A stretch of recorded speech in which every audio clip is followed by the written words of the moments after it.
Hello viewers, நான் Jose. Iran அமெரிக்காவோட போரை முடிவுக்கு கொண்டு வரதுக்காக ட்ரம்ப் ஈரானுக்கு 15 கண்டிஷனை அவரோட டீம் மூலமாக அனுப்பியிருக்காரு. இதுக்கு மீடியேட்டராக இருக்கிறது பாகிஸ்தான் ஃபீல்டு மார்ஷல் அசீம் முனீர் தான் இருக்காருன்னு சொல்கிறாங்க. ஓகே, ட்ரம்ப் என்னென்ன கண்டிஷன் போட்டிருக்காரு அப்படின்னு பார்க்கலாம்.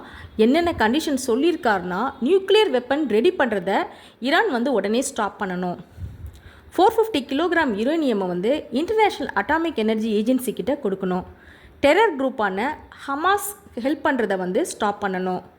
ஸ்ட்ரெய்ட் ஆஃப் ஹார்மூஸை ஓப்பன் பண்ணணும், உடனே ஓப்பன் பண்ணணும் அப்படின்னு சொல்லியிருக்காங்க.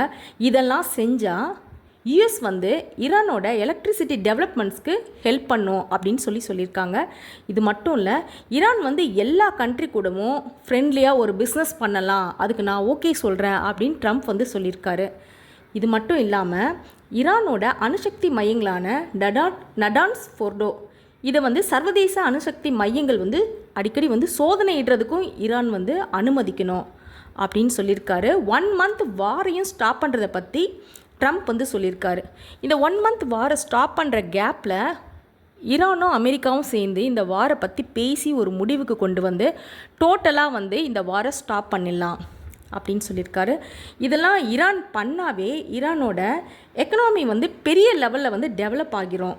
ஆனால் ஈரான் என்ன சொல்கிறாங்கன்னா, ஈரானோட இராணுவ தலைமை செய்தி தொடர்பாளரான இப்ராஹிம் தோல்வி அக்செப்ட் பண்ண முடியாமல் தான் ட்ரம்ப் இந்த மாதிரிலாம் ஆர்குமெண்ட் கண்டிஷன்லாம் சொல்கிறாரு, அப்படிலாம் பேசியிருக்காரு அப்படின்னு சொல்கிறாரு. இன்னொரு இராணுவ அதிகாரி அலி அப்துல்லாஹி அலியாபாடி இவர் முழு வெற்றி பெறுற வரைக்கும் இந்த போர் தொடர்ந்துகிட்டே தான் இருக்கும் அப்படின்னு சொல்லியிருக்காரு. ஸ்ட்ரெய்ட் ஆஃப் ஹார்மோஸ் க்ளோஸ் ஆனதுனால வேர்ல்டு எக்கனாமியே நம்மளுக்கு ஒரு கொலப்ஸ் ஆயிடுச்சு. இந்த ஸ்மால் சி கேப் வழியாக தான் கல்ஃப் கண்ட்ரீஸ்லேருந்து ஆயில் ஷிப் மூலமாக ஓப்பன் ஓஷனுக்கு வரணுன்னா இந்த ஸ்ட்ரெய்ட் ஆஃப் ஹார்மோஸ் வழியாக தான் இதை தாண்டி தான் வரணும். இங்கே தான் கல்ஃப் கண்ட்ரீஸோட ஆயில் ஃபியூல்ஸ்லாம் இருக்குது. இந்த ஸ்மால் கேட் வழியாக தான் கிட்டத்தட்ட 20% ஆயில் இது வழியாக தான் ஏஷியா சைனாக்கெலாம் ஆயில் போயிட்டுருக்கு. இந்த வழியை டிபெண்ட் பண்ணியிருக்கிற கண்ட்ரீஸ்னு பார்த்திங்கன்னா Saudi Arabia, Kuwait, Iraq, Qatar, Bahrain, United Arab Emirate இவங்கெல்லாம் வேறு வழி இல்லாமல் இந்த ஒரு வழியை தான் டிபெண்ட் பண்ணியிருக்காங்க. இந்த வழியை ஆனால் ஈரான் க்ளோஸ் பண்ணிடுச்சு.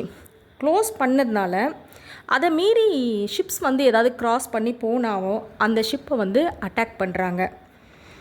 எதுக்காக பண்ணுறாங்கன்னா, இதெல்லாம் நிறைய ஃபர்ஸ்டே நம்ம சொல்லிட்டோம். எதுக்காக பண்ணுறாங்கன்னா, யூஎஸும் இஸ்ரேலும் சேர்ந்து ஈரானோட சுப்ரீம் லீடரை ஸ்கெட்ச் போட்டு காலி பண்ணியிருக்காங்க. அந்த ஒரு சுப்ரீம் லீடர் காமினி அவரை மட்டும் இல்லை, அதுக்கப்புறம் வர்றவங்களையும் நிறைய பேரை, அவங்க கண்ட்ரீஸில் இருக்கவங்க நிறைய பேரை எல்லாரையும் சாகடிச்சிருக்காங்க. வேர்ல்டு எக்கனாமியே இந்த ஹார்மோஸ் மேலே தான் ஃபுல் ஃபோக்கஸ்டாக இருக்குது.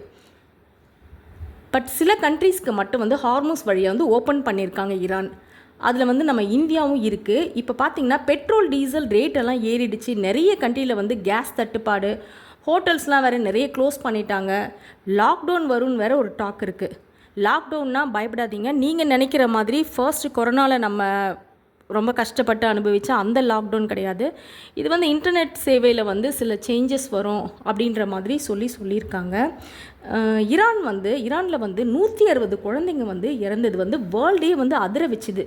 ஈரான் இஸ்ரேல்னு அங்கே இருக்கிற மக்கள் நிறைய பேர், ஈரானில் இருக்கட்டும், இஸ்ரேல் ஆகட்டும், அப்புறம் யூஎஸோட சோல்ஜர்ஸாக இருக்கட்டும், இவங்களாம் நிறைய பேர் இறந்துட்டே தான் இருக்கிறாங்க.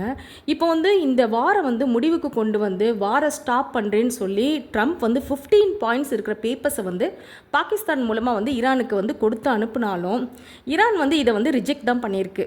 அமெரிக்காவுக்கு ஈரானோட ஆயில் வேணும். இஸ்ரேலுக்கு ஈரான் கிட்ட நியூக்ளியர் வெப்பன்ஸே இருக்கக்கூடாது, அப்போ தான் இஸ்ரேல் பீஸ்ஃபுல்லாக இருக்கும்.